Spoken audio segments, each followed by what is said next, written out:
so much for being with me here today. Nice to see you again. Thank you. We're standing here in the middle of Toque Cologne Vineyard, which is, I mean, definitely one of the most famous vineyards in Napa, if not the most famous, and I'd say one of the most famous and renowned vineyards in the world. So I'd love to hear from you. How did this come to be? Well, first of all, let me tell you exactly where you are, because Toque Cologne means a lot of things to a lot of people. You're at Beckstoffer Toque Cologne Vineyard, which is 90 acres of the first 240 acres that were purchased and developed by Hamilton Crabb in 1868. He started in 1868, and through 1891, he purchased what turned out to be about 400 acres. And we say that Toque Cologne is land that was owned by and planted by Hamilton Crabb. But there are now about 5 people who own part of that, and they farm differently, and they do different things. And we're here, McDonald's are here, Mondavi's are here, Opus One is here, and someone up there called Traina is up there. So you need to know exactly where you are, because it's really important if you're trying to do terroir wines like we are. In a vineyard that's 400 acres big, there's all sorts of different soils, and they're different farmers. So you get something very different than you did before. But it's important to note that we're at Beckstoffer Toque Cologne and not Toque Cologne as such. Right. And Toque Cologne as such, which we talk about it, is about 400 acres. Got it. Owned by 5 people. And what makes this vineyard so special? I don't know. I honestly don't know. Magic. You know, the thing is that in great vineyards all over the world, the total is more than the sum of the parts. You can't just say this soil, this climate, this latitude. It's the way all of those things go together that make vineyards special. This one's special, Lafitte's special, all those other things are special. And to really get a hint of that specialness, you have to do it over a long period of time.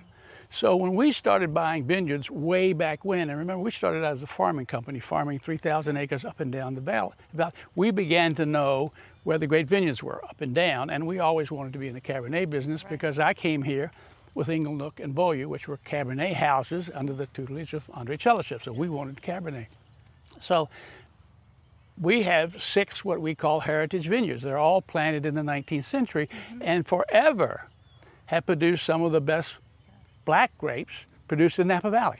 And sometimes it was Petit Syrah, and sometimes it was Napa Gamay, and sometimes it was Zinfandel, but they were red grapes, all red grapes. So we began to accumulate those vineyards that had great history back from that time. And again, we're celebrating our 50th anniversary, so we've been around long.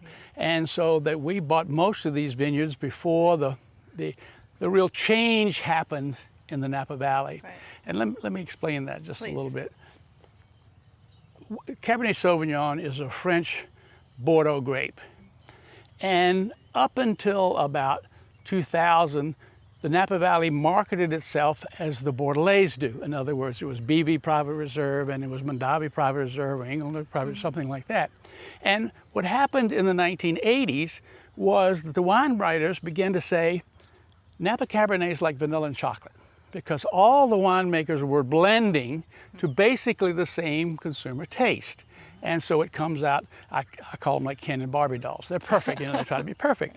But we said, how do we improve the uniqueness and the quality of Napa Valley wines? And so we said, why don't we do something that's never been done before? Something like the Burgundians have been doing for 2,000 years, and to emphasize the terroir. Yeah.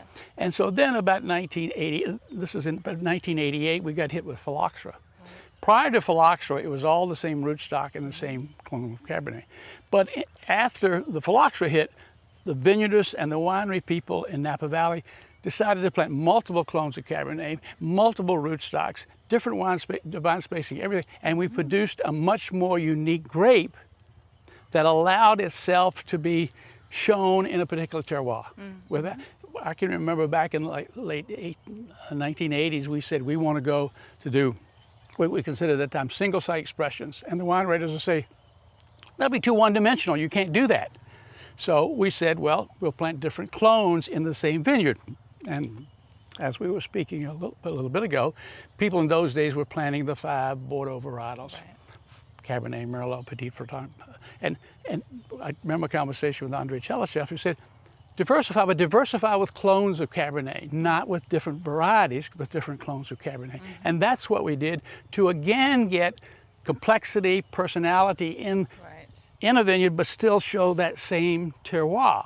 And where we're standing, behind me is clone 6, that's clone 7, and across there is clone 4. And they're farmed differently. They're farmed differently. They're pruned differently, farmed basically the same, but pruned a bit different as you go forward. But when you see wines from, say, Beckstoffer, Toque Cologne, they are vineyard designated wines, which means by law they're 95% from this vineyard. They are not blended wines from blends outside of this vineyard, but they are blended within the vineyard.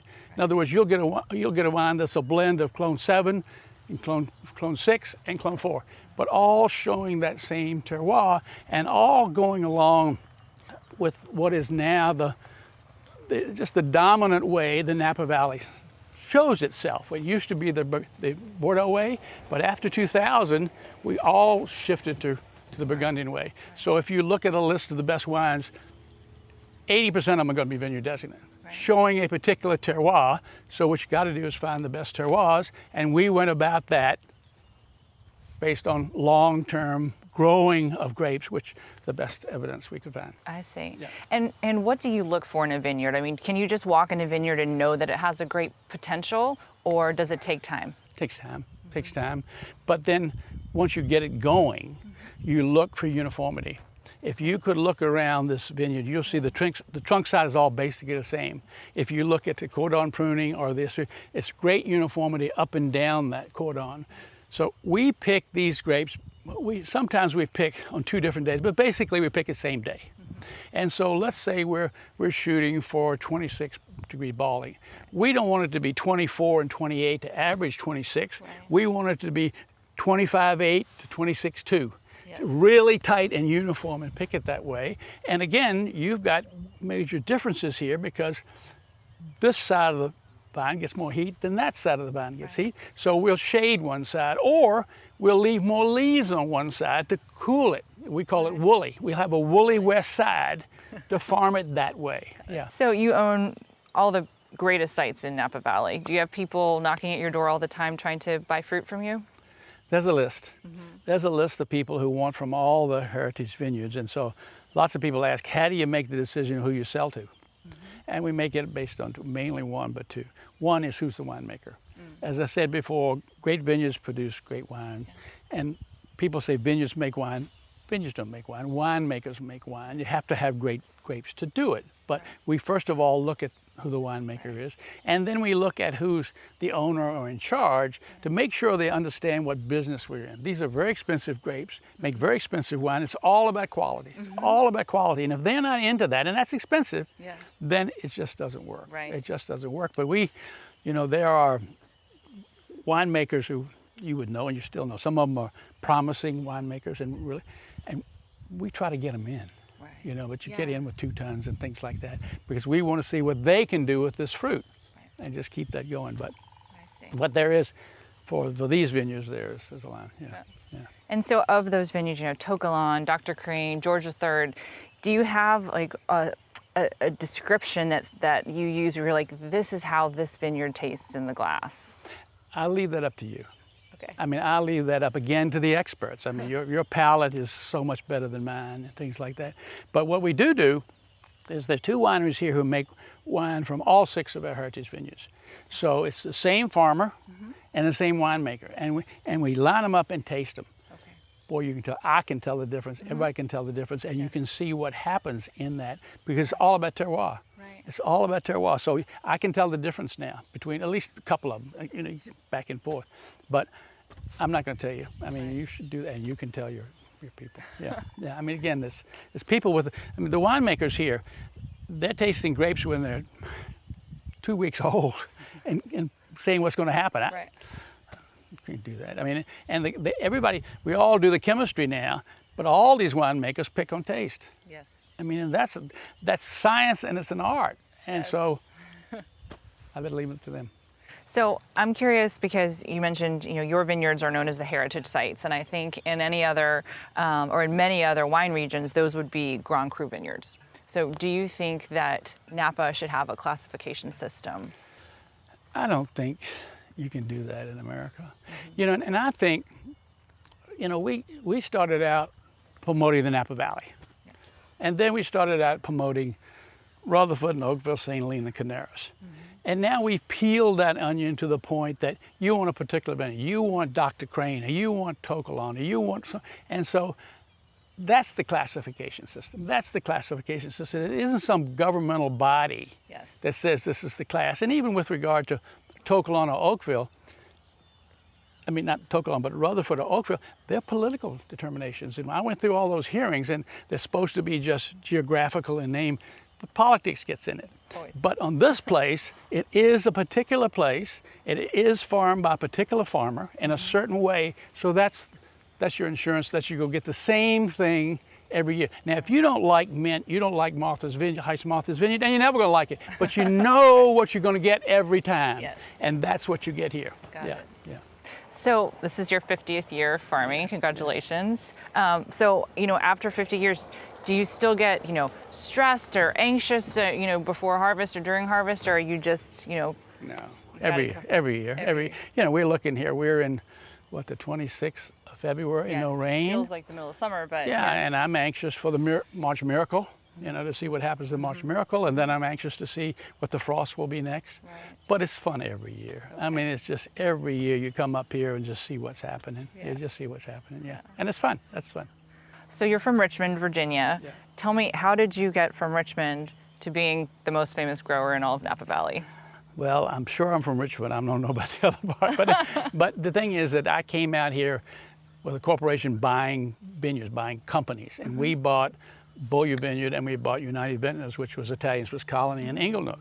And then I came out to be part of that group. But what they found is that, one, the whole Italian Swiss Colony thing, and Beaulieu and Inglenook too, they needed great money spent in the facilities, and they wanted to market. They did not want to be in vineyard real estate. So I went around the country and I would talk to people on the 38th floor of the Chase Manhattan building and explain to them the economics of prime varietal vineyards. And they said, it's great, but who's going to farm? So they said, we sure as hell not going to farm. So we tried to set up a farming company, and then we were struck by the United Farm Workers and Cesar Chavez. And so the corporation said, our quality depends on that. You got to go down and run that farming company. So we began to run the farming company. And then after a while, they found out that a major spirits marketing company, that a small farming company in Napa Valley didn't fit. So they sold me the company, lent me all the money and sold me the company in 1973. Wow. So, like I said, I bought the farm. Can you tell me how you acquired Toque Cologne? Well, we acquired Toque Cologne in 1993. And that was back in the age of blended wines, winery blends of wine, and marketing that, and Beaulieu owned it. And Beaulieu at the time felt like they had too much Cabernet Sauvignon. And this place needed replanting. So they said, we got to get rid of some Cabernet. And I said, what about, it was called a BV4. Okay. They said, okay. But they went to Mr. Mondavi and they named a price, and he wouldn't pay. Bob Mondavi was all about the Robert Mondavi brand and not about it. Right. And so we would pay. Okay. We would pay. And so I got this thing in 1993 only because of two things. One, the winery thought that the critical determinant in great wines was the winemaker and the winery. And we thought that the critical determinant was going to be the vineyard. And we were willing to borrow the money and do it. Wow. Yeah. And how did you learn? Did you go to school to learn what you're doing? Did you learn from others? Did you travel, or? Oh, no. I hired professionals. This is a highly technical business. And back in those days, I had lots of friends in Silicon Valley who were talking about how they were in the technology business. And I would say to them, we are also in the technology business, but we don't get but one crop a year. Right.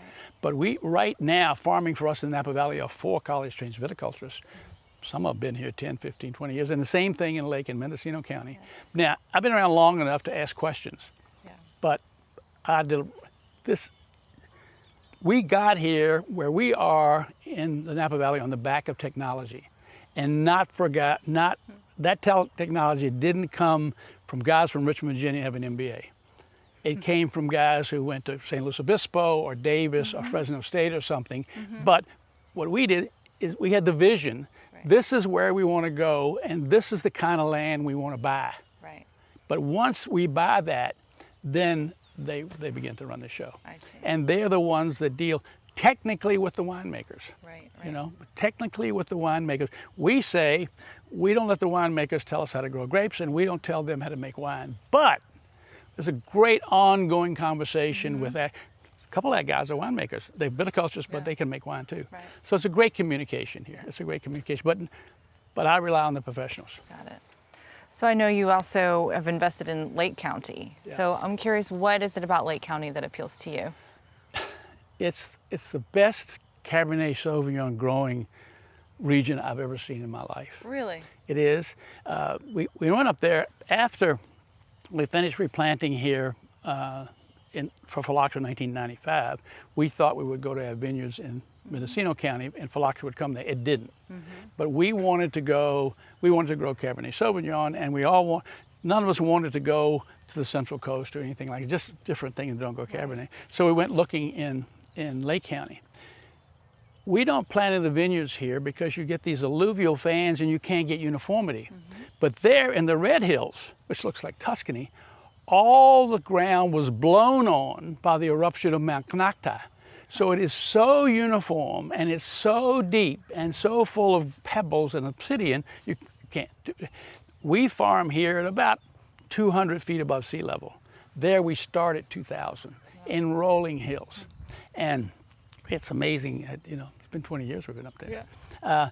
But what we thought was, and the thing was that the Napa Valley Cabernets are getting so expensive. You know, it's a $150 bottle of wine. We can do very well up there with a $60 bottle of wine. And again, we got really big, really quick because we wanted to buy enough before anybody else found out. But we're at the Red Hills now, and we did a research project not too long ago, and we had some wines produced. We gave the winemakers the grapes, but they had to make wine based on our protocol. Okay. And so lots of things happened, but that turned out very well. Right. I mean, I was looking today, I would guarantee you that a $3,000 Cabernet Sauvignon grape from the Red Hills is much better than a $3,000 a ton grape from Napa Valley. Wow. Not a lot of that. Yeah. But it's not the appellation. But we went up there for quality, and I think that's what we got. Got it. So. And are there other regions that have piqued your interest, like Lake County has? No.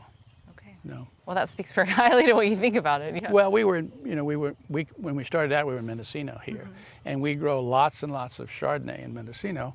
But we've gone now to find out where the Cabernet soils are, and there's not that much, but we've gone to Cabernet there. We should be done buying grapes. Buying vineyard, and the focus now is to make what we've got better. And that's what we're trying to do here with the replanting at Toque Cologne, and we're changing the paradigm, and we could talk about all that. So we were talking a little bit earlier about how, you know, sometimes change is hard to see when it happens over a long period of time. But if you had to point to, you know, one thing or a couple things that you think have really changed in Napa Valley since you started, what would those be? Well, it was certainly Phylloxera. And, you know, when we started out here, we were farmers. We loved to run tractors and till the soil and let all the carbon dioxide come up, and we just farm it. We farmed what we did before. Right. And then when Phylloxera hit, we had to replant 95% of this valley over 5 or 6 years. So we became viticulturists. We became technical viticulturists. All we needed to do was change the rootings. We changed the rootings, we changed the clones, we changed the row direction, we changed the vine spacing, we changed all the manipulation. Right. And that was a major thing to do, a major thing to do. And so that's a big deal. But if I could go back just a little farther, that things that we got involved with in the 70s, you know, it used to be that to say Cabernet Sauvignon on a bottle or to say Napa Valley on a bottle only have to be 51% Cabernet or 51% Napa Valley. So we had a little grape growers association here, and so we had federal hearings. The people wanted to make the North Coast, 14 counties down to Santa Barbara. We come complained. But we also complained, and we joined with the consumers to complain that that wasn't right. We needed more than 51%, and so we got to be 75% for a county, 85% for a district, and 95% for a vineyard designate. And think what this place would be like if you could put 49% of Monterey Napa Gamay into a bottle of Napa Valley Cabernet. And if you look at the change happened about, I think it was effective in 1983. Look at the old Beaulieu Vineyard bottles. And on the back of that bottle it said, made entirely from Cabernet Sauvignon grapes. That was a major distinction then, and then that changed it. But the phylloxera thing is what really started, but then the reaction to it from grape growers and vintners, and everybody was young in those days, and so that's the big deal. And that kind of, in a way, was a blessing in disguise, right? Because people had the opportunity to replant, to rethink vineyard orientation and how they were doing things, right? Absolutely, yeah. We would, without phylloxera, we wouldn't have gotten here so fast. I think we'd have figured out we had to do it sooner or later. Right. But that got us here. With a period of, we were in denial for a couple of years. It probably started about 1988 and it was over in 1995. So then looking ahead, if you had to predict the future, what do you think will change in Napa Valley over the next decade? I don't know. I think we'll grow better grapes. And people say about climate change, you may not be able to do this. And some people are looking at doing different varietals and things like that. My view is your grandchildren will be drinking Napa Valley Cabernet Sauvignon and it'll taste like it does now. And so we're doing a massive study with the University of California, Davis in the Red Hills because it's the perfect Cabernet ground, you know, and we're doing combinations of 10 different clones and 10 different rootstocks. It'll be 3,600 permutations. Wow. And we're looking not only to address climate change, but also to look for wine quality. Right. So I think the wine quality will start, and I hope that we can maintain the agricultural character of this place, because the thing that I'm so proud of is that from 1970, when this was not wine country, and the grapes were probably better than the wine, and we had this idea that you never let the sun set on the tourists. So bring them up here, let them taste the wine, but give them nowhere to eat, nowhere to sleep, so they'll leave and won't screw up the agriculture. But with the hospitality, with the restaurants and the inns, and the quality of the wine that we're producing, but that comes from the way we're farming. We've created over the past 50 years truly a national treasure, while preserving agriculture as the prime use of the land up here. 60 miles from San Francisco with 4 million people, and tremendous urban pressure. Yeah, it's really amazing. It is amazing, and we just got to make sure it stays there. Absolutely. Yeah. So are there things that, you know, if you look at Napa compared to other, you know, major growing regions in the world, are there things that you think that we could learn from them? And also, do you think that other regions could learn from us? Absolutely. But you've got to understand that we're very different. I remember I was with the group that took the wine over in 1976 for the Paris tasting. Right. And I was young and everything, and I thought those guys were doing everything wrong. I mean, everything, low little vines and, you know, all that kind of stuff. Right. And what I found out is they understood their viticulture, they understood their land perfectly. And I think we do here. Yeah. But that doesn't mean we can't learn from each other. Right. Let me just digress here again. We just pulled out 13 acres down here at Toque Cologne. And we had to because of disease complexes. And I thought, well, you got to do it. There's got to be a pony in there somewhere, right? Yes. And so that we thought that we can improve quality. We needed to change the row direction. We needed to change the vine spacing. Right. We needed to change the trellis systems and things. And so, yeah, that will improve quality. So that's a step forward. Right. So I began to think about that. I said, in any particular block of grapes, 30% of it's bad. So we pull the vineyard. But what that means is we're pulling 70% good vines. Right. What would happen if we had that a 40-year-old and a 50-year-old and a 60-year-old root system? Would that produce better fruit? You know, and we've got to come back and do the 30, but we rogue that out. So that, but we've now changed that. So these blocks here will never be pulled totally. I don't know if they cleaned it up, but you could see out there on Walnut Lane, you see piles of grapevines. Yeah. They've been rogued. They've been rogued because we want to be able to have, in any one of these blocks, to be able to deliver to a winery a vine that is 60 years, does have a 60-year-old root system, Right. and will mind that. So in doing that, I talked to a lot of Frenchmen and all that kind of stuff. Yeah. And they all agree that that root system can bring you a different fruit. We can upgrade faster by having older root systems than we can by doing the proper row direction. I can correct some of the problems, and it's a sunshine problem. I can correct some of the problems with the pruning shears if I get my row direction wrong. Yes. But there's nothing I can do after I pull that vine out. Right. So we're doing this now, and it sounds easy, but there are major Doesn't sound that easy. there are major shading problems, a long vine in a big, Right. there are major irrigation problems in that, and there will be major harvesting problems in that. So it isn't, it's not just easy, and some of the viticulture sort of didn't want to do it at first, but that's the vision we have about how do you improve the quality of Napa Valley Cabernet into the future. I see. So it's a baby experiment, Yeah. but we're doing it. So in your opinion, what makes a great vintage? Great wine. Great vineyards make great wine. You can say whatever you want about the vineyard, and if it doesn't make great wine, it's not a great vineyard. I mean, you can say whatever you want to about the vintage, and if it doesn't make great wine, it's not a great vintage. Yeah. I mean, that's just, and how all these things come together and during the vintage. And we've had, God knows, we've had so many different kinds of vineyards that have produced great fruit.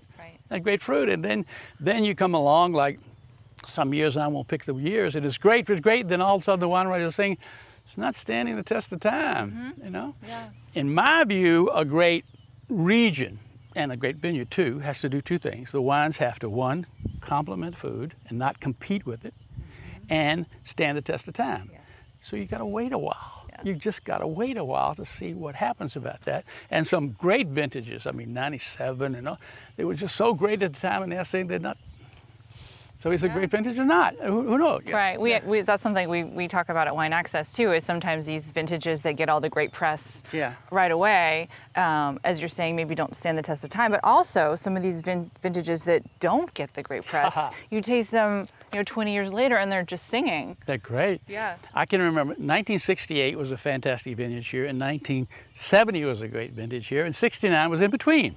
And it was a thing, and Andre said it was raisiny, and it didn't taste very good. So about, I don't know how many years ago it was, 10 time it goes by, I had wine tasting we tasted a 30-year vertical, I think, of BV. And I made them all rate the wines. And I think 70 came in one and 69 came in two. There you go. And if you got an old 69 BV Private Reserve, see what you can do with it. Yeah. That's good. Yeah. Do you have any memories of something that happened during a harvest or in a particular vintage where you thought, oh gosh, I wish I'd done that differently, or something that happened that really surprised you? Well, I wish I'd have picked all the grapes before the fire. You speak for everybody.